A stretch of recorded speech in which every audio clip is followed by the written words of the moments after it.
इतनी संख्या में छात्र छात्राओं को देखकर अच्छा लग रहा है। वैल्यू ऑफ वर्ड्स का धन्यवाद कि ये मौका दिया कि मैं हमारे समय के मैं अतिशयोक्ति अलंकार का प्रयोग बहुत कम करता हूँ, और जब मैं डिस्कसेंट वाली कुर्सी पे हूँ तो न के बराबर करता हूँ। लेकिन कई मौके ऐसे होते हैं जहाँ पर आप खुद को रोक नहीं पाते हैं। ये मौका उनमें से एक है।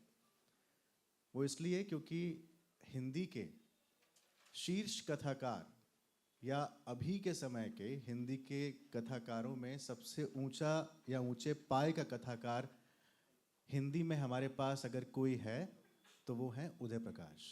एक बार जोरदार तालियों के साथ उदय प्रकाश जी का आप स्वागत कीजिए। कई बार शहरों की खुशकिस्मती होती है, तो ये देहरादून की खुशकिस्मती है कि उदय प्रकाश आपके पास आए हैं, तो इसका लाभ ज़रूर उठाइए। पहली चीज़। दूसरी, जो अध्यक्षता कर रहे हैं डॉक्टर लक्ष्मी शंकर वाजपेयी जी, इनको मैं तब से जानता हूँ जब मैं 12 या 13 साल का रहा होऊंगा, तो तब से लगातार मैं इनके संपर्क में हूँ और कई जगहों पर सर के सानिध्य में मैंने पाठ किया है और इस तरह की भूमिकाएं निभाई हैं। उदय जी की एक बहुत मशहूर कविता है। मैं बात अब कहीं और से शुरू करना चाहता था, लेकिन ये बात अब कहीं और से शुरू होगी। उदय जी कवि और कथाकार समान रूप से दोनों में, अगर बहुत कम लोग हैं जो समान रूप से दोनों विधाओं पर पकड़ रखते हैं। और इसका उदाहरण मैं आपको केवल इस बात से दूंगा कि हिंदी के एक बुलंद पाया आलोचक रहे हैं नामवर सिंह, आप सब ने उनका नाम सुना होगा। आलोचक रहे हैं, उदय जी के भी आलोचक रहे हैं, लेकिन बावजूद इसके उन्होंने इसमें लिखा, हिंदी साहित्य के पिछले 100 सालों के इतिहास में कवि और कथाकार के रूप में समान रूप से लेखन करने वाले केवल 3 लोग हुए हैं, लेखक हुए हैं, और वो हैं जयशंकर प्रसाद, अज्ञेय और उदय प्रकाश।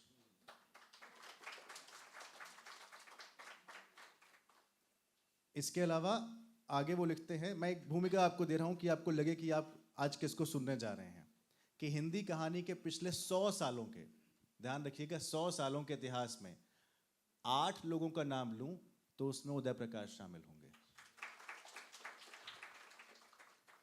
इरफान जो अभिनेता है, आप उनको जानते होंगे, आपने उनकी फिल्में देखी होंगी। उन्होंने कहा कि मैं इनका भक्त हूं, नंबर से ऊपर की चीज है उदय प्रकाश।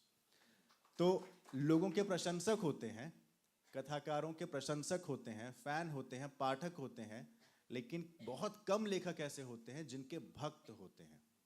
तो इनके भक्त होते हैं। ये भक्त आज के संदर्भ वाले भक्त नहीं हैं, ये भक्त वाकई में भक्त है। तो कहीं और से शुरू करना था, कहीं और से शुरू कर रहा हूं। तिब्बत कविता उदय प्रकाश जी की बहुत बहुत बहुत मशहूर कविता है, और चूंकि हमारे बीच में बहुत सारे मॉन्क्स हैं यहाँ पर, तो मैं चाहूँगा कि उदय प्रकाश जी इस सत्र का जो शुरुआत है वो तिब्बत के ऊपर बात करते हुए, तिब्बत के बारे में बात करते हुए, फिर तिब्बत पर कविता पाठ करने से हम इसकी शुरुआत करें। उदय जी।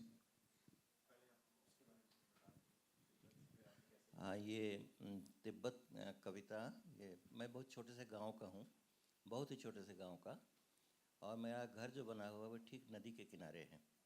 सोन नदी आप जानते होंगे, भारत की जो 5 नदियाँ ऐसी हैं जो जो मेल्स हैं, जो पुरुष हैं, नदियों में भी जेंडर होता है, तो सोनभद्र हैं वो। और कहा जाता है कि सोनभद्र और नर्मदा, नर्मदा को हम लोग माँ मानते हैं, जैसे आप लोग यहाँ गंगा को मानते हैं, हमारे लिए नर्मदा माँ है। तो नर्मदा और सोनभद्र का, नर्मदा को कुलशीला कहा जाता है, विंध्याचल है जो मेकल सुता, उनकी पुत्री हैं वो। दोनों की जातियाँ अलग अलग हैं, सोनभद्र की और नर्मदा की। नर्मदा कुलशीला है, उनको अपनी जाति का अभिमान है, अहंकार है, और सोन जो हैं भद्र हैं, लेकिन वो उस जाति के नहीं हैं। लेकिन उस समय शायद आज जैसी हालत नहीं थी, तो जातियों में कोई ऐसा भेद नहीं था जैसा आज दिखाई आपको दे रहा है। राजनीति उस पर केंद्रित है, सोच विचार उस पर केंद्रित हैं। तो विवाह तय था, और आप जाएं कभी अमरकंटक, तो एक बहुत बहुत अच्छा टूरिस्ट स्पॉट है, पर्यटन स्थल है।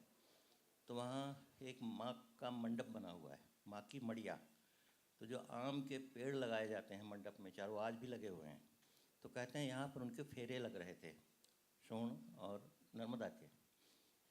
लेकिन पुरुष के बारे में आप जानते हैं कि भद्र शायद ही कोई होता हो। तो उनका अफेयर चल रहा था एक नाइन के साथ। नाइन कहा जाता है जोहिला, पौराणिक नाम है ज्योतिषप्रदा। तो यह आकर के नर्मदा की सहेली ने उनको बता दिया। तो 7 शपथ होते हैं फेरों के बीच, गांठ जुड़ी हुई होती है। और 7 शपथ के बाद वह परिक्रमा, विवाह पूरा होता है। तो पांचवा फेरा लग रहा था, तब उस सहेली ने बताया। तो नर्मदा क्रोधित हो गई, उन्होंने उस गांठ को तोड़ा। और आप जाके देखेंगे फिजिकली तो नर्मदा बहुत गुस्से में उछलती हुई जा रही हैं, उबलती हुई जा रही हैं। और शोण वहाँ से निकले हैं और धरती में नीचे चले गए हैं, अंडरग्राउंड। तो कहते हैं ना, शर्म से गड़ जाना, लज्जा से ज़मीन में धंस जाना।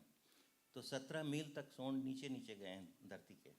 और आप करीब गर्मियों में जाएं, मई या जून के महीने में, तो आप देखेंगे कि जहाँ से वो गए हैं सारे पेड़ जंगल के सूखे हुए हैं, लेकिन वहाँ पर हरियाली दिख रही है। आप ट्रैक कर सकते हैं कि किधर से गए होंगे। फिर एक गौरेला नाम की जगह है जहाँ से दोबारा उनका उद्गम होता है। तो ये कहानी। और नर्मदा गुस्से में उन्होंने अपनी दिशा बदल दी, वो देख नहीं पाई कि मैं किधर भाग रही हूँ। तो अकेली नदी है भारत की, आप देख लें उसको, जो उत्तर पश्चिम से निकलती है और दक्षिण पश्चिम की ओर जाती है। भरूच, जहाँ पर ये आप सब जानते हैं सरदार सरोवर बना हुआ है, जहाँ लौह पुरुष सरदार पटेल की प्रतिमा खड़ी हुई है, उधर जाते हैं। लेकिन कहते हैं कि भारत की हर नदी का लक्ष्य होता है कि वो गंगा में मिलकर पवित्र हो जाए। तो वो जो जोहिला, ज्योतिषप्रदा, जो उनकी प्रेमिका थी, वो 80 मील का सफ़र तय करती है और आकर के वो सोन से मिल जाती है। और दोनों मिल करके डेहरी ऑन सोन में, जहाँ एक समय में एशिया का सबसे बड़ा पुल हुआ करता था, जहाँ सोनपुर का मेला लगता है, पशु मेला, वहाँ जाकर के वो दोनों गंगा से मिल जाते हैं। तो कहा जाता है कि प्रेम हमेशा पवित्र होता है, प्रेम की कोई जाति नहीं होती है। और नर्मदा, जिनको अपने कुल का अहंकार था, वो कहाँ जाके मिलती हैं? समुद्र से। और आप जानते हैं समुद्र जो है वरुण उसके देवता हैं, और वरुण को लंपट माना जाता है। तो कहता है बहुत अधिक पवित्रता लंपटता की ओर ले जाती है।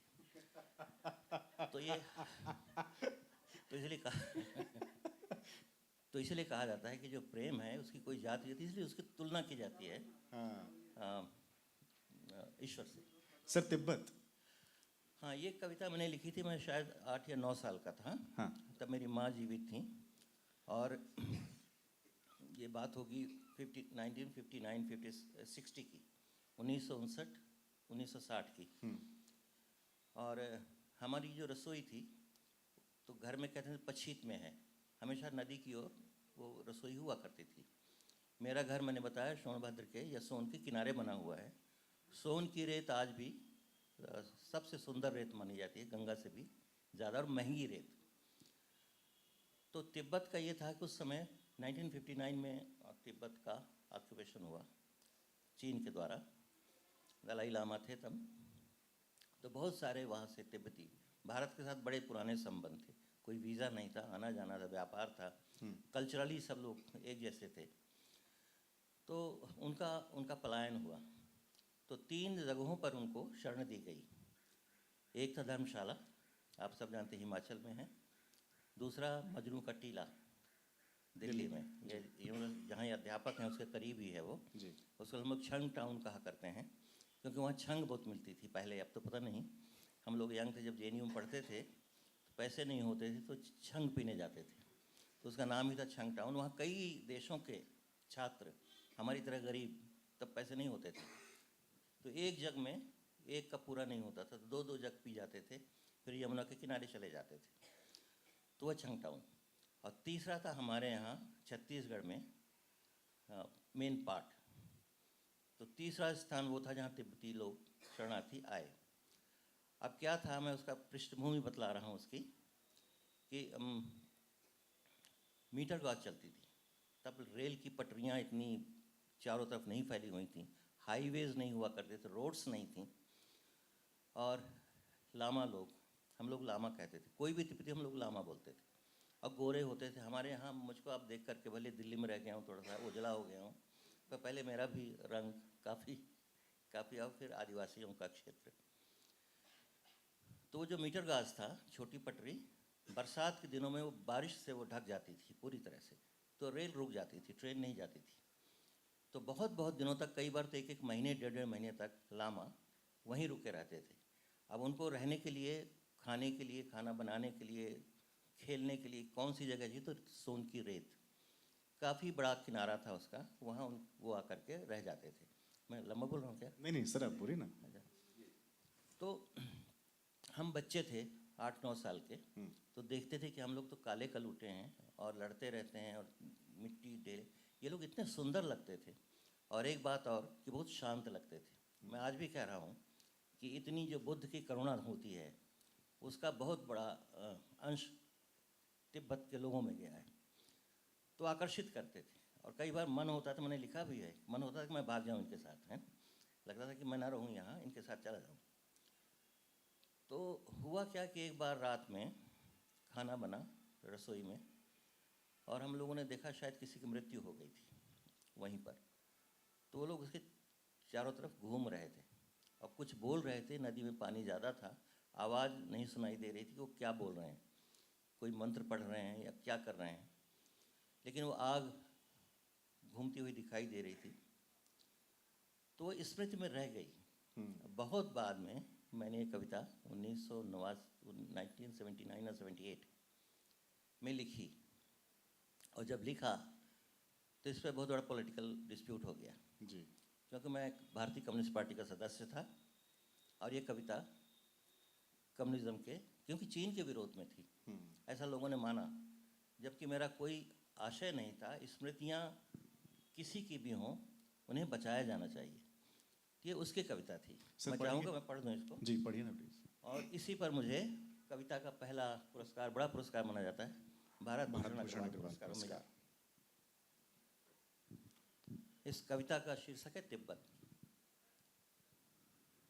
तिब्बत से आए हुए लामा घूमते रहते हैं आजकल, मंत्र बुदबुदाते। उनके खच्चरों के झुंड बगीचों में उतरते हैं, गेंदे के पौधों को नहीं चरते। गेंदे के एक फूल में कितने फूल होते हैं पापा? गेंदे के एक फूल में कितने फूल होते हैं पापा? तिब्बत में बरसात जब होती है, तब हम किस मौसम में होते हैं? तिब्बत में जब 3 बजते हैं, तब हम किस समय में होते हैं? तिब्बत में गेंदे के फूल होते हैं क्या पापा? पापा लामा शंख बजाते हैं? पापा लामाओं को कंबल ओढ़कर अंधेरे में तेज तेज चलते हुए देखा है कभी? जब लोग मर जाते हैं, तब उनकी कब्रों के चारों ओर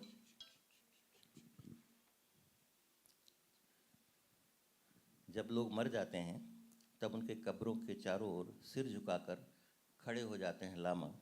वे मंत्र नहीं पढ़ते, वे फुसफुसाते हैं, तिब्बत तिब्बत तिब्बत तिब्बत तिब्बत तिब्बत तिब्बत तिब्बत तिब्बत, और रोते रहते हैं रात रात भर। क्या लामा हमारी तरह ही रोते हैं पापा? वाह।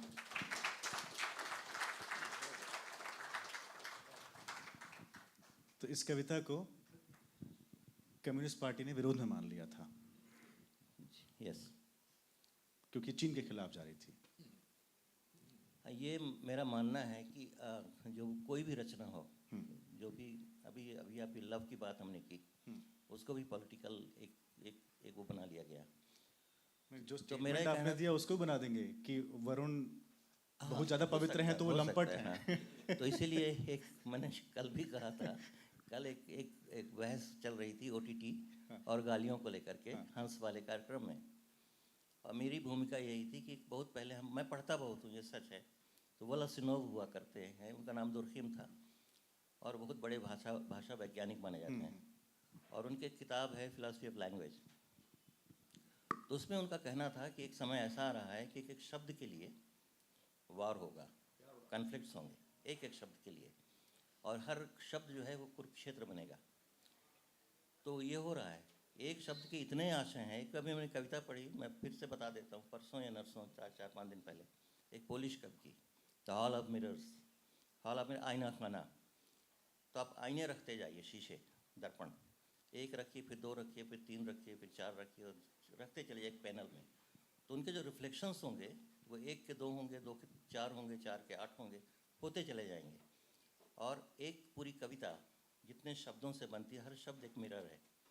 और जब आप अंत तक पहुंचते हैं तो कितनी सारी उसके रिफ्लेक्शंस होते हैं, इन्फिनिटम तक जाती है, वो अनंतता तक जाती है। तो कहा जाता है कि आप शब्दों के लिए सतर्क रहें और शब्दों को लेकर आसक्त भी ना हो। और जब आप शब्द किसी पैनल में रखते हैं, जैसे मैंने यहाँ तिब्बत को रखा है, तिब्बत सुपर कोटेड है, वो आप गाली को अगर सुपर कोटेड कर देंगे और कहेंगे नहीं ये तो आज की ज़रूरत है क्योंकि समाज में हर कोई गालियाँ दे रहा है, तो हम इस पर हम फिल्म बनाएंगे। And they are using it like any, they don't really respect words, the power of words. तो ये मेरा कहना था और मुझे लगता है लोगों ने माना। तो उसी रूप में ये कविता जब लिखी गई तिब्बत, तो इसका विरोध हुआ कि तिब्बत के पक्ष में बोलना या उसको स्मृतियों में लाना मतलब चीन के विरोध में बोलना। ठीक है। और बाईपोलर समय, 2 ध्रुव बने हुए, तो हर कवि या हर रचनाकार जोखिम तो मोल लेता है और रचनाएं कहीं ना कहीं आपको एक तरह के नए युद्ध में खड़ा करती हैं। तो ये है, इतनी सिर्फ मनोरंजन के लिए नहीं होती। Like I am not an entertainer. मैं आपसे बात कर रहा हूँ तो मुझे अच्छा लग रहा है, वो कुछ लोग समझ रहे होंगे। और यह भी था कि इस कविता पर दलाई लामा जी का मेरे पास पत्र भी आया था, वो मेरे पास रखा हुआ है। अरे वाह। और तो ये है जी। अब जैसे अभी आपने कहा कि शब्द जो हैं उसके प्रति सतर्कता बरतना बहुत ज़रूरी है। कई बार कहानियाँ लिखते हुए हम बहक जाते हैं और कोई कहानी शुरू कर रहे हैं और कहीं और कहानी पर पहुंच जा रहे हैं। मसलन आवरण कहानी है आपकी एक, तो आवरण कहानी लिखते लिखते लिखते लिखते आप इटैलिक्स में लिखने लगते हैं और फिर अंत में आके बोलते हैं आपने एक तथ्य पर गौर किया, ये कहानी जहाँ से शुरू हुई थी उसके कुछ देर बाद इसका फॉन्ट साइज़ बदल गया, इसकी लिपियाँ छोटी होती गई, सारे अक्षर इटैलिक्स में तिरछे हो गए। इसका अर्थ यही निकला कि वो मूल कहानी ये नहीं थी जिसे मैं लिखना चाहता था। ऐसा मैं अक्सर करता हूँ। ऐसे समय में आप जिस केंद्र को लेकर चलते हैं, जिस सेंटर को लेकर चलते हैं, कथानक को लेकर चलते हैं, अगर वो छूट जाए तो कहानीकार अपने थॉट्स के साथ बहने लगता है या उस केंद्र को पकड़ने की कोशिश करता है। नहीं, आपने बहुत अच्छा प्रश्न है। मैं ये कहना चाहता हूँ और गर्व के साथ कहना चाहता हूँ कि 2 कहानियाँ हैं ऐसी।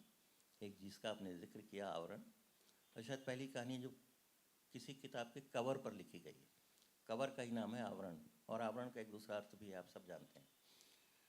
तो उसमें क्या है, जैसे फिल्मों से भी मैं जुड़ा हुआ रहा, मीडिया से भी जुड़ा हुआ रहा, तो जब हम अतीत को दिखाते हैं तो अब तो बहुत सारे दूसरे तरीके आ गए, तो इवॉल्व हो गई चीज़ें, लेकिन उस समय ये था कि उसको ब्लैक एंड वाइट कर देते थे कि जहाँ काला सफ़ेद हुआ मतलब वो अतीत की बात है, फ्लैशबैक। तो आप लेखन में कैसे करें, प्रिंट में कैसे करेंगे? तो प्रिंट में करने के तरीके ये थे, उसके फ़ॉन्ट साइज, फ़ॉन्ट टाइप बदल दीजिए, फॉर्म बदल दीजिए, तो इटैलिक कर दीजिए, तो पढ़ते हुए कहीं आपको अवरोध नहीं होगा। आप पढ़ते चलेंगे, जान जाएंगे कि फ्लैशबैक कहाँ है, अतीत की बात करें। दूसरा, फियर, तो कई चीज़ों की आप छूट लेते हैं, तो आप आपका जो मुख्य लिपि है। दूसरी कहानी में बताता हूँ, वारेन हेस्टिंग का सांड, बहुत अच्छी कहानी। और उस पर बहुत सारी नाटक हुए हैं, रंगमंच में भी, और अभी भी खेला गया था, फिल्म भी बनने की तैयारी हो रही है। तो उसमें क्या है वारेन हेस्टिंग का सांड में कि मैंने आप जानते हैं, एक दूरदर्शन के लिए उस समय नेशनल चैनल हुआ करता था, तो मिनिस्ट्री ऑफ एग्रीकल्चर ने एक प्रोजेक्ट दिया, अब वो था history of agriculture in India. तो 7 साल लगे उसको बनाने में, खूब पढ़ाई की, घूमा, 126 प्री हिस्टोरिक साइट्स में गया, म्यूजियम्स देखे और जानकारी ली कि कैसे कैसे कॉलोनियलाइजेशन हमारे देश का हुआ, औपनिवेशीकरण कैसे हुआ। तो बात आके ठहर गई कहाँ पे? हमेशा मेरा मानना है, आप लोग सहमत हो या ना सहमत हो, कि कोई भी आपको जब कॉलोनियलाइज करता है तो उसका दरवाज़ा जो है वो आपकी संस्कृति होती है, कल्चर होता है, वो उसी रास्ते से दाखिल होता है। तो उसमें एक पात्र था, उसका नाम आप जानते हैं, वॉरेन हेस्टिंग्स। बहुत ही भोला मासूम, बहुत ही सुंदर। और वो आया और वो सबसे ज़्यादा प्रभावित हुआ गायों से, क्योंकि उसका बंटू नाम का एक वो था, उसका नौकर। तो उसको ले गया और बंटू ने कहा कि देखो इतने सारे 200 गायें खड़ी हुई हैं। तो उसने पुकारा श्यामा, तो एक गाय दौड़ती हुई आई। फिर उसने कहा दौरी, तो दूसरी गाय दौड़ती हुई आई। वो शॉक्ड था कि यूरोप में तो ऐसा होता ही नहीं है, प्रॉपर नाउन किसी के होते ही नहीं है। गायें जो हैं वहाँ तो प्रोडक्ट हैं, उनकी उनकी उनकी फार्मिंग होती है, और उनके उनके व्यक्तिगत नाम नहीं हो सकते। फिर उसको पता चला कि इनकी स्मृतियाँ भी होती हैं। फिर यह भी पता चला कि तो रिस्पॉन्ड भी करती हैं, वो रोती हैं। कोई बेटी अगर जा रही विदा हो करके तो रोती हैं। तो आसक्त हो गया। फिर धीरे धीरे वो अपने आप को कृष्ण समझने लगा और उसने गाय पालने शुरू कर दिए। बड़ी लंबी कहानी है, मैं संक्षेप में बता रहा हूँ। तो वो कहानी, तो उसमें क्या था कि वो कहानी के सूत्र मुझे कहाँ से मिले। तो कलकत्ता, अब तो कोलकाता कहते हैं, हम लोग कलकत्ता कहते थे। तो वहाँ पर विक्टोरिया मेमोरियल, वहाँ पर एक पेंटिंग टंगी हुई थी 18वीं सेंचुरी की, 19वीं सेंचुरी की। तो उसमें वॉरेन हेस्टिंग्स था और उसकी पत्नी थी जो ब्रिटिश थी, जो इंग्लैंड से आई थी, और एक चोखी नाम की एक लड़की खड़ी हुई थी जो उनकी नौकरानी थी। तो मैंने देखा तो मुझे क्लू मिल गया कि जो चोखी है वो कहीं ना कहीं नेटिव है, और ये जो इनकी वाइफ है, पत्नी है, वो इनकी मालकिन भी हैं और उनके साथ उनका बंधन भी है। और ये जो वॉरेन हेस्टिंग्स है वो कहीं ना कहीं चोखी से आसक्त है। चोखी गाय भी है, चोखी नेटिव भी है। और वॉरेन हेस्टिंग का जो हैट है वो इस तरह से उसने पकड़ा हुआ है कि चोखी की तरफ जा रहा है। उस पेंटिंग से क्लू मिला और मैंने कहानी लिखनी शुरू की, उसको डिकोड किया। और बड़ी लंबी कहानी है और उसकी शुरुआत यूँ ही होती है कि इतिहास कभी भी रचना का हिस्सा नहीं बनता है, लेकिन उसी तरह से बनता है जैसे दाल में हल्दी होती है, थोड़ा सा। अगर आप सिर्फ हिस्ट्री या एपिक्स पर जाएंगे और ज्यों का त्यों उनको एक तरह से ट्रांसलिटरेट करेंगे जी, तो गड़बड़ी होगी। ठीक। आपने अभी 2-3 चीज़ें नोट की होंगी कि कोई कथाकार या रचनाकार अपनी रचना के सूत्र कहाँ से खोजता है। मसलन जब तिब्बत पर कविता लिखी जा रही थी तो अपनी रसोई से नदी के किनारे वो मीटर गॉज पर भरे हुए पानी में जो लामा चलकर आ रहे थे, वहाँ से इन्होंने उस कविता के सूत्र इनको मिले और उसको अपनी कल्पना के सहारे इन्होंने उड़ान देना शुरू किया। वॉरेन हेस्टिंग्स का सांड लिखते वक्त विक्टोरिया मेमोरियल में एक पेंटिंग मिली और वहाँ से उसे डिकोड करना शुरू किया। तो रचनाकार के लिए इतना आसान नहीं होता रचनाओं को लिखना, जितना पढ़ने वाले के लिए आसान होता है कि हम उसे पढ़ ले जाएं। आप एक रचना पढ़ते हैं और वो 1 घंटे या 2 घंटे में ख़त्म हो जाती है, लेकिन उसके पीछे कभी कभी 1 साल या 10 साल की मेहनत लगती है। तो आप उसको पढ़ते हुए आप उसे डिकोड करने की कोशिश भी करें। ये चूँकि बहुत सारे युवा यहाँ बैठे हैं उनको कह रहा हूँ कि आप उसको डिकोड करने की कोशिश करें। रचनाओं को एक एक वाक्य को डिकोड करने की कोशिश करेंगे तो आपको समझ आएगा कि ये क्यों लिखा गया होगा। एक कहानी का जिक्र कर रहा हूँ, रुक्कू। बहुत कम ऐसी कहानियाँ होती हैं जो आपको याद रह जाती हैं। बहुत कम ऐसे रचनाकार भी आपको मिलेंगे जिनकी कहानियाँ आपको अपनी उंगलियों पर याद होंगी। मसलन प्रेमचंद की कहानियाँ आपको याद होंगी, जैनेंद्र की होंगी, प्रसाद की होंगी। अज्ञेय की कहानियाँ अगर आप पूछेंगे तो शायद मैं 10 कहानियाँ बता दूँ, निर्मल वर्मा की बता दूँ, लेकिन उसके बाद की शायद मैं नहीं बता पाऊँ। और लेकिन हमारी पीढ़ी में अगर आप पूछेंगे उदय प्रकाश की जब आप 10 कहानियाँ बता दें तो आपको टेपचू, तिरीच, वॉरेन हेस्टिंग्स का सांड, पीली छतरी वाली लड़की, पाल गुमरा का स्कूटर, मोहनदास से लगाए आपको रुक्कू तक आपको तमाम उदाहरण मिल जाएंगे। तो ये भी एक रचनाकार की सफलता होती है। इसमें रुक्कू कहानी है। उदय जी, ये इसलिए नहीं बोल रहा हूँ कि आप सामने बैठे हैं।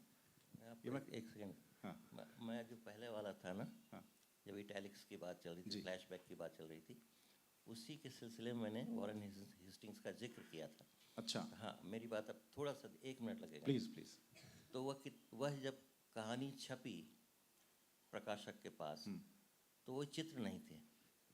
तो मैंने कहा कि आपने चित्र नहीं दिए, उन्होंने क्या ज़रूरत है, उन्होंने कहानी छाप दी। तो मैंने कहा कहानी छाप अगर आपने प्रकाशित कर दी, मुद्रित कर दी, और जिस पेंटिंग से वो डिकोड हुई है, जहाँ से कहानी निकली है, क्योंकि उसमें यह भी था कि अगर आप बाईं ओर देखें, कोने में देखें फ्रेम के, तो आपको ये दिखाई देगा। तो मैंने कहा कि वो कहानी अपना, उसका टेक्स्ट है वो, यानी हर चीज़ जो आप लिख रहे हैं या बोल रहे हैं, वो आपका स्पीच है, बोल रहे हैं, और जो लिख रहे हैं उसका टेक्स्ट है। उसमें आप एक डॉट भी लगा रहे हैं, वो भी टेक्स्ट का पार्ट है। करेक्ट। आप कॉमा लगा रहे हैं, वह भी आपके वो पंक्चुएशंस है ना। हाँ। तो आप उनको अंडरमाइन मत करिए। तो विवाद हुआ, लेकिन फिर उन्होंने उस सुधारा, और उसमें 3 वो पेंटिंग्स और फोटोग्राफ भी दिया, जो जब कहानी अपने अर्थ खोल सकती। तो मुझे लगता है कि यह संलग्नता, जैसे कोई बहुत सारे यहाँ संगीत से भी जुड़े हुए लोग होंगे, रियाज करते होंगे, अभ्यास करते होंगे, और मेरी एक बहू है, वो तो वायलिनिस्ट है, तो हर रोज़ 2 घंटे रियाज करती है वायलिन का, उसके यहाँ पर काला पड़ गया है। तो यह ज़रूरी है, अभ्यास बहुत ज़रूरी है। और कहानी लिखना तो आसान है, आजकल तो देख रहे हैं इतना, ये प्रिंट टेक्नोलॉजी इतनी सस्ती हो गई है, और कागज़ तो शायद इतना दुरुपयोग कभी नहीं हुआ होगा जितना अब हो रहा है। तो हर रोज़ they are churning out papers. तो ये नहीं होना चाहिए। आप किफ़ायत बरतें भाषा में, शब्दों में, और कागज़ के प्रति भी कहीं से पेड़ ठीक है। कटते होंगे। मैं बिंब पर आ रहा हूँ। रुक्कू कहानी है। ये कहानी अगर आप पढ़ेंगे तो मैं लिख कर आपको दे सकता हूँ। ये कहानी मैंने गलती से रात में पढ़ ली थी, और मैं गलती शब्द का इस्तेमाल कर रहा हूँ, और मैंने सोचा मैं सोने चला जाऊँ, और मैं नहीं सो पाया, डिस्टर्ब कर रही थी। फिर मुझे लगा कि मुझे या तो कुछ हल्का कुछ और पढ़ना पड़ेगा या कुछ देखना पड़ेगा, मैं तभी सो पाऊँगा। और आप 2 घंटे तक कुछ नहीं कर पा रहे थे। इसका एक दृश्य है, मैं उसका जिक्र कर रहा हूँ। उस जगह पर रुक्कू था, लोगों के बीचों बीच, चारों तरफ से घिरा हुआ। उस वृत्त के ठीक केंद्र में उसने अपने दोनों हाथ सड़क पर टेक रखे थे और अपने धड़ को आधा ऊपर उठा रखा था। वो अपनी गर्दन धीरे धीरे दाएं बाएं घुमाकर कुछ देख रहा था। रुक्कू शायद माया को खोज रहा था। उसकी आंखें बिल्कुल तटस्थ थीं, भावहीन, किसी सपाट पत्थर या खाली कागज की तरह। उसमें कहीं कोई विकलता या पीड़ा नहीं थी। एक बिल्कुल सपाट निर्विकार शिशु चेहरा, अबोध।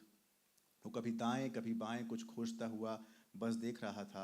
लग रहा था जैसे वो कोई ऐसा रोबो हो या कोई ऐसा बेजान खिलौना जिसे चाबी भर देने से उसकी गर्दन दाएं और बाएं एक निर्धारित गति और दिशा में लगातार तब तक घूमती रहती है जब तक चाबी या बैटरी खत्म नहीं हो जाती। और उसने ठीक सामने सड़क पर ही टॉफियाँ बिखरी हुई थीं, जो माया ने कुछ ही पल पहले पूरन की दुकान से उसे खरीद कर दी थीं। और ठीक उसी जगह उनमें कुछ सिक्के भी पड़े हुए थे, जो मैंने उसकी जेब में भर दिए। मैंने देखा और मैं जड़ हो गया। रुक्कू के धड़ का आधा हिस्सा, कमर से कुछ ऊपर से लेकर घुटनों तक का हिस्सा, सड़क पर किसी कागज की तरह चिपक गया था, खून में लिथड़ा हुआ। उसकी कमर के नीचे अब सिर्फ एक भीगा हुआ लाल चीथड़ा बचा था, कोई शरीर नहीं। रुक्कू की कमर के आसपास सड़क पर लाल ही नहीं और भी कई रंग थे। उसके शरीर में अब तक कहीं छिपे हुए थे, ऐसे रंग जो हम सबके शरीर के भीतर जीवन भर अदृश्य छिपे रहते हैं और मृत्यु के साथ अचानक एक दिन बाहर फूट पड़ते हैं। दृश्य लिखना जिसमें बिंब, मतलब आप इसको पढ़ें तो आपको लगेगा कि हाँ, कोई सड़क पर पड़ा हुआ है जिसका आधा हिस्सा एकदम चिपका हुआ है, आसपास खून है। बिंब उकेरते वक्त या इन दृश्यों को लिखते वक्त लेखक किस तरह से अपनी भाषा को बरतता है, क्योंकि एक भी शब्द इसमें अतिरिक्त नहीं होना चाहिए, एक भी शब्द इसमें कम नहीं होना चाहिए, और वो दृश्य बन जाना चाहिए। आपकी कहानी में दृश्य खूब बोलते हैं और लगातार बोलते हैं, और यही उसकी खासियत भी है। और लोक के दृश्य हैं, हमसे जुड़े हुए दृश्य हैं। कोई ऐसी चीज़ नहीं है जिसको अमूर्तन कहा जाए कि मैं सोच ही ना पाऊँ। इसके लिए आप किस तरह से प्रयास करते हैं? आपने पिछली बार भी बात की थी, तो आपने यही पूछा था लगभग, यानी ये मेरा ये कहना है वो कि संगत में था, लेकिन ये हाँ, इसमें नहीं। सबके सामने मैं ये बात कर रहा हूँ। हाँ। तब मैंने शायद वैसा जवाब नहीं दिया था, मैं बहुत स्वस्थ नहीं था। जी। अब हूँ। तो ये है कि जो पहली भाषा होती है किसी भी मनुष्य की, बचपन से ही शुरू होती है। और वो जब छोटा होता है, बहुत ही छोटा, कहते हैं मातृभाषा क्या है? मातृभाषा किसी एरिया से नहीं होता है, माँ की भाषा मातृभाषा होती है। जो माँ से पहली बार वो भाषा सीखता है, तो वो भाषा जो बच्चे की होती है वो होती है बिंबों से। वो देखता है, चिड़िया देखता है, फूल देखता है, माँ को देखता है, दूध देखता है, जो भी देखता है, बिल्ली देखता है, तो इमेजेस होती हैं, उसके पास शब्द नहीं होते, बोल नहीं पाता वो। तो लिखित या बोली गई भाषा बाद में आती है। और तो बिंबात्मकता हर किसी में होती है, आप में भी है। और कहा जाता है ना कि एक सपना जब आप देखते हैं तो सपना तो होता है 1 घंटे में, शायद कई सपने तो 5 मिनट के होते हैं, लेकिन उन 5 मिनटों में आप 5 साल का सफ़र तय कर लेते हैं। ये कैसे होता है? आप लिखने बैठेंगे 5 मिनट के सपने को तो उपन्यास बन जाएगा। तो नहीं बनता है उपन्यास, कोई सपना उपन्यास नहीं बनता है, वो सपना होता है, वो छोटा होता है। तो वो कहाँ कैसे होता, संभव होता है? बिंबों से, उनकी गतियों से। और बिंब जितने अर्थ देते हैं वो शब्द कई बार असफल हो जाते हैं। और कई, मैं एक उदाहरण देता हूँ छोटा सा, बहुत नहीं होगा जी। कि आप द्वितीय विश्व युद्ध को जानते हैं, सभी जानते हैं। और द्वितीय विश्व युद्ध समाप्त होने के बाद जो 1949, 50, 51 का समय था, तो कोरिया में युद्ध चल रहा था। आज भी कोरिया 2 में बटा हुआ है, नॉर्थ और साउथ। मैं साउथ कोरिया 2 बार जा चुका हूँ। तो वहाँ यही फोर्सेस, मित्र सेनाएं, वहाँ के बच्चों का संहार कर रही थी। तो उससे एक कलाकार बहुत दुखी था, वो था नाम आप सब जानते हैं, पाब्लो पिकासो। पिकासो को लग रहा था कि खबरें क्यों नहीं आ रही हैं। आज भी आप देखेंगे तो जो बहुत ज़रूरी और बहुत मार्मिक खबरें होती हैं वो न तो टेलीविज़न में दिखाई देती हैं और न वो अखबारों में आती हैं। तो उनकी जगह नहीं होती थी। कभी कभी उसको 3 पंक्तियों में ये मिलता था कि इतने मित्र सेनाओं ने, एलाइड फोर्सेस ने इतने बच्चों को मारा या कुछ किया। कुछ लोग आहत, हमारे यहाँ शमशेर जी आहत हुए थे। अमन का राग कविता उनकी पढ़िए, कमाल की कविता है। तो उसने कहा, पिकासो ने चित्र बनाया और उसने शीर्षक दिया massacre of the children in Korea. अब जैसे ही वो पेंटिंग आई तो वही पिकासो जिसने गुएर्निका बनाया था, गुएर्निका के शहर पर जो आतंक बरपा था हिटलर की सेनाओं ने, उसके विरोध में आज भी क्लासिक है, महानतम कृति है गुएर्निका। लेकिन ये जो painting I massacre of the children in Korea, तो कहीं कोई, जितने कला समीक्षक थे, महान बना रहे थे उसको, सब चुप हो गए। और कुछ ने कहना शुरू किया कि पिकासो का पतन है, क्योंकि पिकासो ने बहुत ख़राब पेंटिंग बनाई। एक तरफ गुएर्निका और दूसरी तरफ ये पेंटिंग। तो ये क्रिटिक्स का कहना था। और पिकासो ने कहा कि मैंने यह पेंटिंग इसलिए बनाई कि कहीं उसकी सूचना नहीं आ रही थी। यह सबसे बड़ा प्रतिरोध था। तुमने उसको इसलिए महान बनाया कि जर्मन लोगों ने किया था वो गुएर्निका वाला अत्याचार, और इसको इसलिए छुपा रहे हो कि हमने किया है। तो शायद जो कलाकार होता है वो, आप जानते हैं, जो वो चाहे वो संजय रहे हों, जो आपकी भूमिका इस समय है दृष्टा की, या बर्बरीक रहे हों जो ऊपर कटे हुए रखे थे। महाभारत वो देख रहे थे पूरा, किसी के पक्ष में नहीं थे, न इधर थे न उधर थे। तो रचनाकार हमेशा दृष्टा ही होता है, वो किसी का पक्ष नहीं लेता। वो पार्टीना नहीं होता कि मैं इस जाति का हूँ तो मैं इसी जाति में रहूँ, ऐसा नहीं होता है। तो मेरा कहना है कि ये भूमिका, अभी कई बार बात चलती है, लोग कहते हैं आप प्रतिबद्धता पर क्यों नहीं बोलते हैं। तो मैंने कहा ये इतने पुराने ये शब्द हैं, इनके अर्थ इतने घिस चुके हैं। कमिटमेंट, पार्टीजान, पक्षधरता, किसका पक्ष लेंगे आप? कौरवों को लेंगे कि पांडवों को लेंगे? तो कहते हैं ना कि एक छोटी सी कविता थी मेरी कि महाभारत सीरियल ख़त्म होने के बाद शहर में कोई धोबी नहीं मिलता और हर किसी के कपड़े पर दिखाई देते हैं खून के दाग। तो कोई सोचे कि एक न्याय और अन्याय के बीच की लड़ाई थी, ऐसा नहीं था। अब पढ़िए, अंधा युग महान कृति है धर्मवीर भारती की, और उसमें है सब अंधे हैं। धृतराष्ट्र अंधा नहीं था, वल्लभ डोभाल कहा करते थे धृतराष्ट्र नहीं था अंधा, अंधे वो लोग थे जो युद्ध कर रहे थे। तो इस हिसाब से तो फिर रचनाकार अपनी मतलब बिना प्रतिबद्ध हुए तो लिख ही नहीं सकता ना उदय जी, ये तो बात है ही।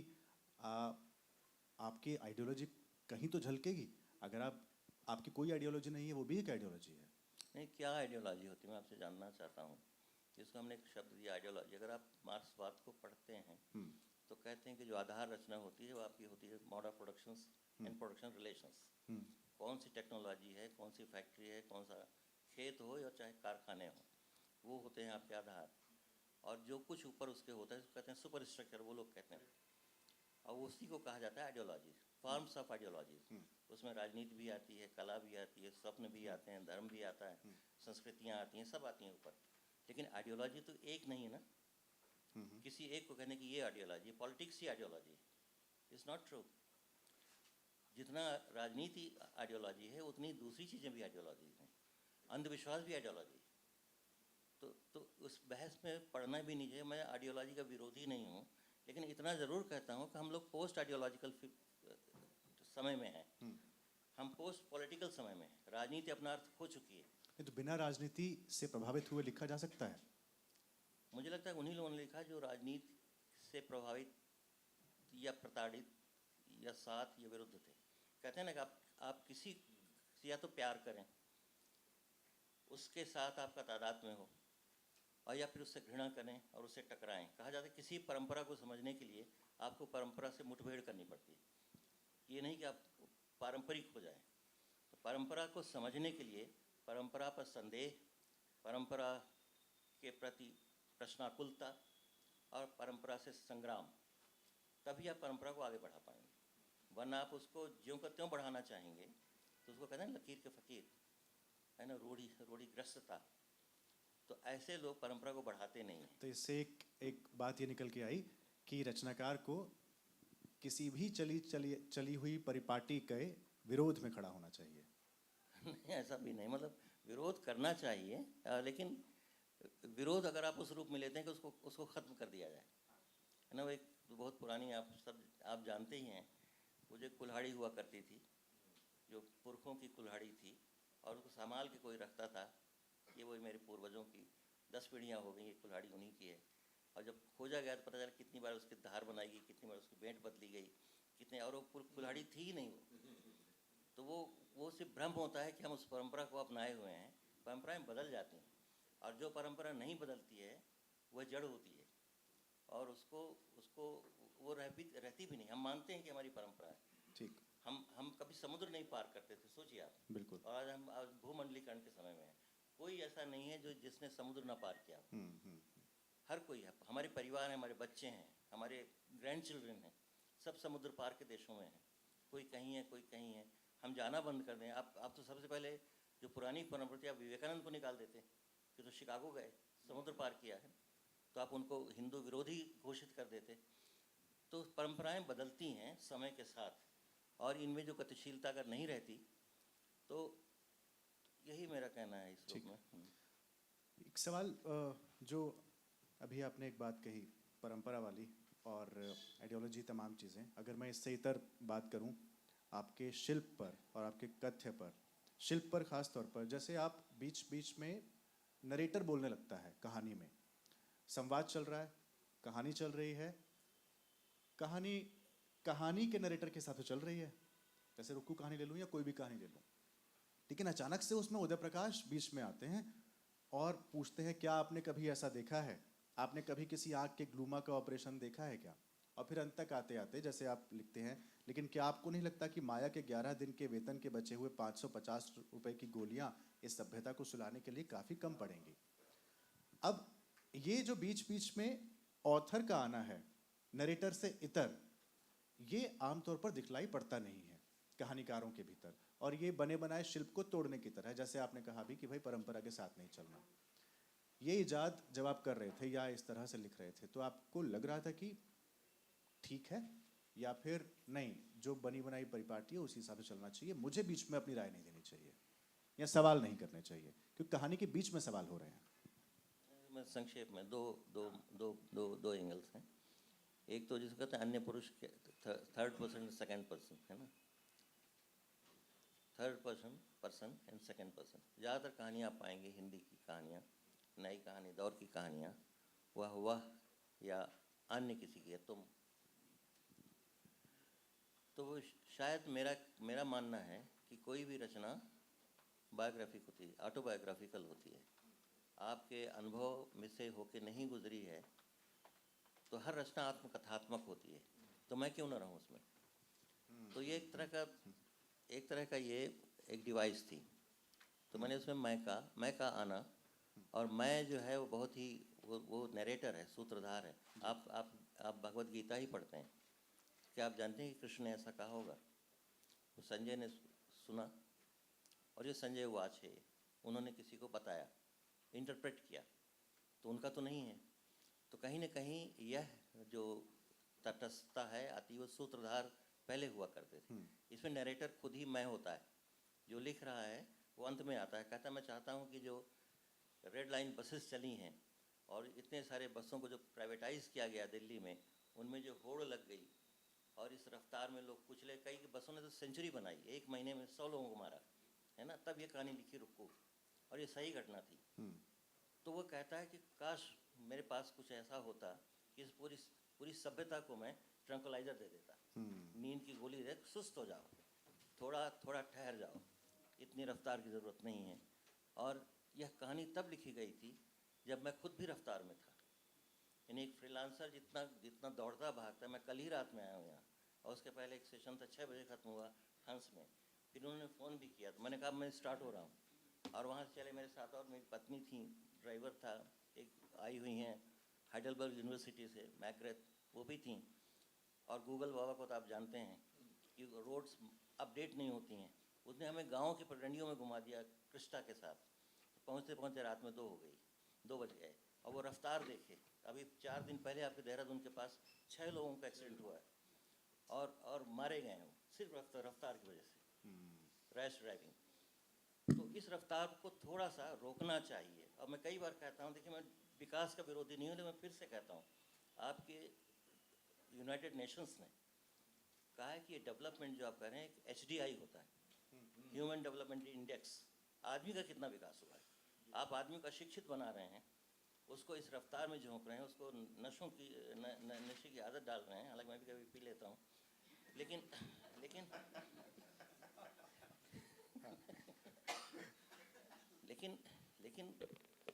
यह इतना नहीं होना चाहिए। नहीं, आपके तो उस वाले ही वाक्य का कितने लोगों ने विरोध भी किया, समर्थन भी किया, जब आपने कहा कि आराम हराम है का नारा जो है बकवास नारा है, ये नहीं होना चाहिए।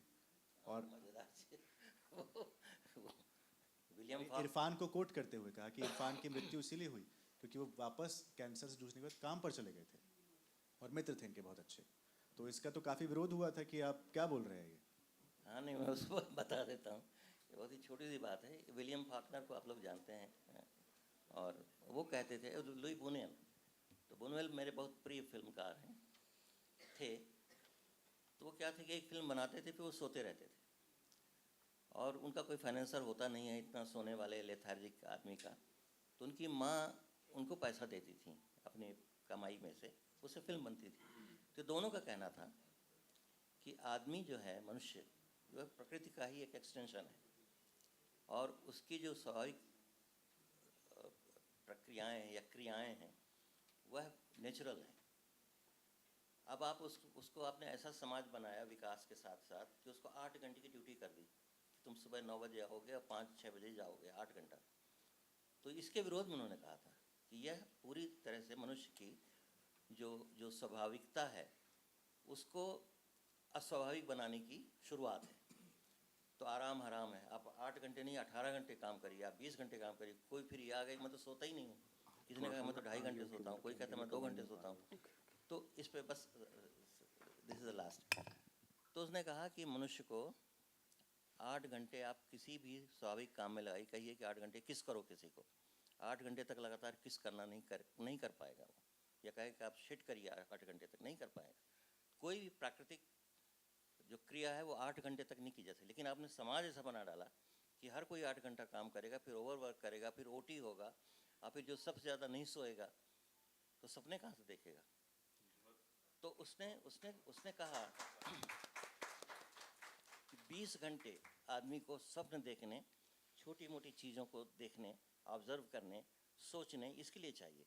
सिर्फ 4 घंटे हैं जिसमें वो कोई काम कर सकता है। बहुत होते हैं 4 घंटे। आप पता करिए 8 घंटे की जिनकी ड्यूटी लगा रखी आपने, वो 4 घंटे भी काम नहीं करते होंगे। वो टेबल में सो रहे होंगे, है ना, या अपने अपने कंप्यूटर में उन्होंने सिर टिका दिया होगा, या कुछ और देख रहे होंगे। तो इसके विरोध में था कि नहीं, अब उल्टा हो गया है। आराम है। 4 घंटे दावा करते हैं कि मैं केवल 4 घंटे सोता हूँ, बाकी टाइम देश का या दुनिया का विकास हम करते हैं। खैर, बिल्कुल 5 मिनट हैं लास्ट। अध्यक्ष टिप्पणी लूँ, सवाल किसी का कोई हो तो, किसी का भी? ठीक, हाँ प्लीज। सर, आपकी पोएम तीली पढ़ी मैंने। आपने उसमें लिखा है कि डिस्ट्रॉय करने के लिए सिर्फ एक तीली ही काफ़ी होती है, लिखने में समय लगता है। सर, इसको समाज जिस ओर जा रहा है, परिवर्तन के लिए क्या कोशिश की जाएगी कि साहित्य की भाषा, या हम जो सर ने ऐसे बोला था राजनीति से प्रभावित हुए बिना नहीं लिखा जा सकता? क्या लिखा जा सकता है सर? अगर हमारे विचार अच्छे हों तो समाज को हम शायद इन तिलियों से बचा सकते हैं। आप इस पे कुछ और डिटेल से बताएंगे? उसमें एक पंक्ति है, आप अगर ध्यान से देखें, कि जो सबसे संश्लिष्ट चीज़ें हैं, शब्द है संश्लिष्ट, जी यानी बहुत सारी चीज़ों को मिला करके कोई चीज़ बनती है। जी और उसका शिल्प, आप किसी भी आप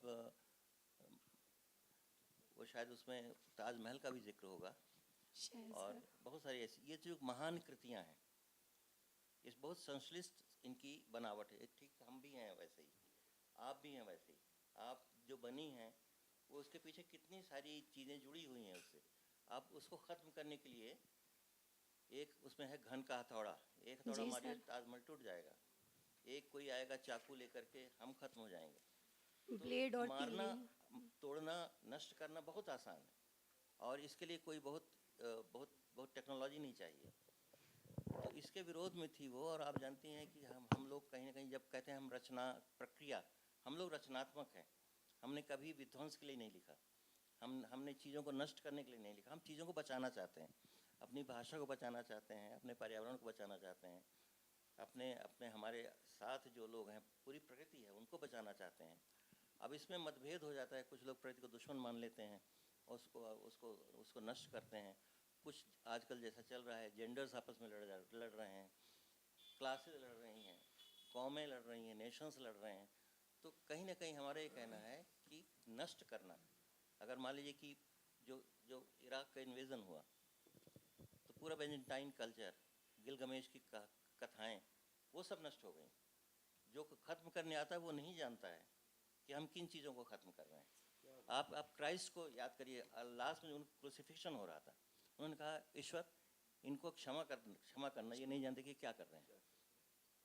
तो जो नहीं जानता है, कुछ भी नहीं जानता है, वही नष्ट करता है। वही सर मैं कह रही हूँ कि ठीक, हाँ, अध्यक्ष टिप्पणी के लिए। जो अध्यक्ष बनने का जो एक नकारात्मक पक्ष यही होता है कि बेचारे के पास समय नहीं बचता। मेरे इनका इतना प्राचीन प्रशंसक हूँ, बहुत सारी घंटों बात कर सकता हूँ। सबसे पहले तो मैं रुक्कू कहानी के लिए मैं आपको व्यक्तिगत रूप से मैं आपका वो जिसको क्या कहें बहुत सम्मान प्रकट करता हूँ। 1997 में मीडिया के इतिहास में पहली बार मैंने सड़क दुर्घटनाओं पे नेशनल नेटवर्क पे डॉक्यूमेंट्री बनाई थी। तब 1,25,000 लोग सड़कों पे मारे जाते, जो घायल होने के बाद मरते उनका कोई आंकड़ा आज तक नहीं है। अब वो बढ़ते बढ़ते 1.5 लाख से ऊपर चला गया। और उसी समय पर स्वीडन ने ये कहा था, मतलब संकल्प लिया था कि हम 2000 तक उसको जीरो के ला देंगे। उन्होंने सिस्टम्स बनाए और काफ़ी कुछ अचीव कर लिया। तो उस कहानी के लिए, वो कहानी तो जो आप कह रहे थे बिल्कुल वही स्थिति थी मेरे साथ। खैर, एक सिर्फ सवाल करना है मुझे, बहुत सारे सवाल होना, और वो ये है, मुझे हो गए करीब 58 साल हो गए अखबार पढ़ते। 6 से शुरू किया था और 68 से जो है वो पत्रिकाएं पढ़नी शुरू की थी। मैं उन घटनाओं को, जैसे आपने वो कवि की हत्या हो, ये रेड लाइन बसें हो, जो चलता है, वो जो पूरे देश को विचलित करता है, उस पर आप फिर एक प्रतीकात्मक और बिंबों के माध्यम से एक पूरा वो कहानियों पर ले आते हैं। तो सवाल इतना ही कि अभी का जो परिदृश्य है, जिसमें झूठ को महिमा मंडित किया जा रहा है, जिसमें चरित्र हनन की प्रक्रिया चल रही है, जिसमें घृणा बाकायदा फैलाई जा रही है, विकृति, तो ये जो इस तरह की चीजें हैं, जिस तरह आप समय को देख रहे हैं, एक पूरा समुदाय खड़ा हो गया है जो सत्य से, तथ्य से नफरत करता है। तो ऐसा कुछ, जैसे आपकी कहानी है वो अंतिम नींबू, वो पूरा परिदृश्य उसको लेकर के आ जाती है। तो मेरा सवाल कि अभी जो कुछ चल रहा है उस पर आपके जहन में कुछ चल रहा है, जिस पर आप कोई कहानी, उपन्यास जो भी लिखें, क्या लिखेंगे? इस पर तो कुछ भी कह पाना, कुछ भी कह पाना सचमुच कोई उत्तर इसका क्या हो सकता है? इसका कोई उत्तर नहीं हो सकता है। और शायद एक समय ऐसा आता है ना, जैसे आप इतिहास को ही देखते हैं, अतीत को देखते हैं, तो कहते हैं डार्क फेज, अंधकार काल, जहाँ पर कोई रोशनी नहीं है। और यह भी है कि उसी में से रोशनी निकलती है, तब रोशनी का अर्थ भी मालूम होता है। तो अभी कुछ कह पाना, AI है, फेक न्यूज़ हैं, डबल टॉक्स हैं, मल्टीपल मीनिंग्स हैं, अभी वही सब बात चल रही थी। और इससे टकराना, और सत्य और असत्य की लड़ाई ही सनातन होती है। मान के चलें, डार्क एंड लाइट। एक सफ़ेद होता है, कहा कि यमुना और गंगा, हम लोग तो यमुना के तट के निवासी हैं फ़िलहाल, और आप लोग गंगा के पास के हैं। तो एक उजली हैं, दूसरी श्यामा है, यमराज की बहन है, जहाँ हम लोग रहते हैं। मृत्यु की नगरी में, आप लोग जीवन की नगरी में हैं। तो ये रहता है। अब ये कहना कि कौन सा समय चल रहा है, इसका उत्तर क्या होगा? वाजपेयी जी, सचमुच हम सब उससे गुजर रहे हैं और उत्तरों की खोज कर रहे हैं, लेकिन ये ज़रूर चाहते हैं कि यह ना हो। और ये पहले भी मैंने शुरुआत में कहा था कि लव इज़ एंटीडॉट। यह प्रेम ही है जो इसकी दवा है ना। दर्द का हद से बढ़ना है, दवा हो जाना। तो इंतज़ार किया जाए, प्रतीक्षा किया जाए, धैर्य रखा जाए। और वो है ना कि धीरज धरहीं ते उतरहीं पारा, नहीं तो बूढ़े कुल परिवारा। तो धैर्य रखेंगे तो पार निकल जाएंगे, और अगर उसमें शामिल हो गए तो कुल परिवार सब डूब जाएंगे। ठीक बात। माफ कीजिएगा, हाँ, मैं समय की गरिमा है। कंक्लूड कर रहा हूँ इस पूरे सेशन को कि आप लोगों ने अभी उदय प्रकाश जी को सुना। कहानियाँ नहीं पढ़ी हैं तो ज़रूर पढ़िए। ये मैं इसलिए बोल रहा हूँ कि अगर धरती पर जीवन लिया है तो उस जीवन जीने के कई सारे तरीके होते हैं। कई बार होता है कि आप कुछ चीज़ें ना करें तो वो जीवन में जीने में उतने सार्थकता रह नहीं जाती है। जैसे संगीत सुने तो अगर आपने पंडित भीमसेन जोशी को नहीं सुना, किशोरी अमोनकर को नहीं सुना, या फिर बाद में लता मंगेशकर से लेकर और तमाम गायकों को नहीं सुना, तो जीवन जीना लगभग बेकार है। इसी तरीके से अगर आपने पाब्लो पिकासो की पेंटिंग्स नहीं देखी तो जीवन जीना एकदम बेकार है। अगर आपने शॉशैंक रिडेम्पशन जैसी फिल्में नहीं देखी हैं तो आपका जीवन जीना बेकार है। अगर आपने प्रेमचंद को नहीं पढ़ा है और उन्हीं की परंपरा में आगे आते बहुत सारे रचनाकारों को नहीं पढ़ा है तो बेकार है। उदय प्रकाश को नहीं पढ़ा है, हक ही नहीं है कि आप जिएं। बहुत धन्यवाद। बहुत बहुत धन्यवाद श्री उदय प्रकाश जी, डॉक्टर लक्ष्मी शंकर वाजपेयी जी और श्री अंजुम शर्मा जी। साथ ही धन्यवाद सभी श्रोताओं का।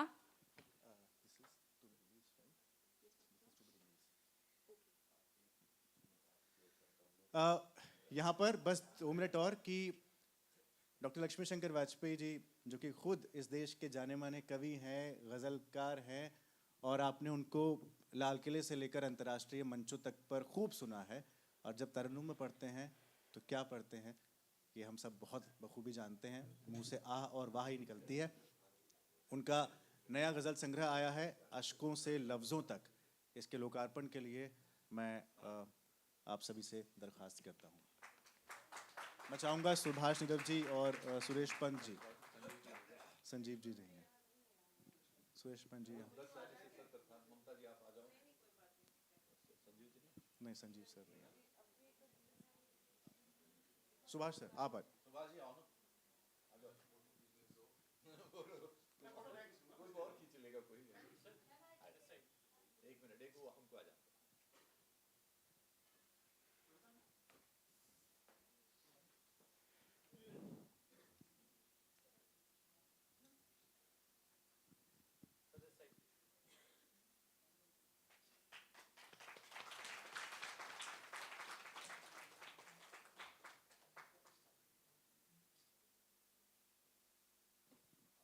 बहुत बहुत धन्यवाद सर। जी Yes, yes. मित्रों, लक्ष्मी शंकर वाजपेयी जी को आप सभी जानते हैं, मूलतः कवि हैं।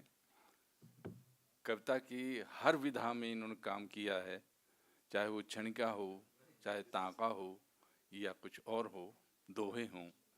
लेकिन गज़ल के मिजाज और उसके रंग और उसके तेवर को ये बखूबी जानते हैं। इनका पहला जो गज़ल संग्रह आया था, खुशबू तो बचा ली जाए, और अब जो संग्रह आया है उसमें बहुत लंबा अंतराल हो गया।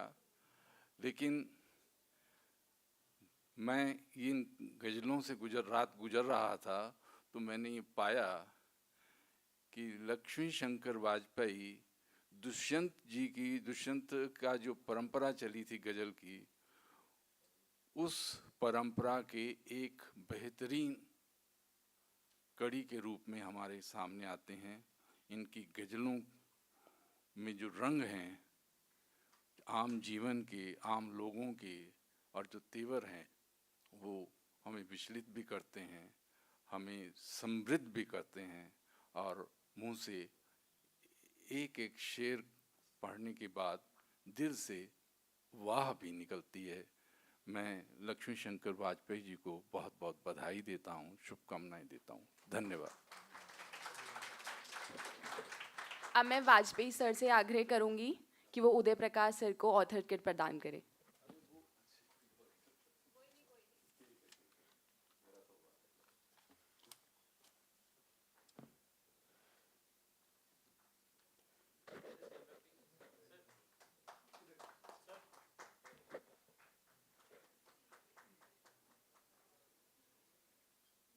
अब मैं अंजुम शर्मा जी से आग्रह करूंगी वो वाजपेयी सर को ऑथर्स किट प्रदान करें।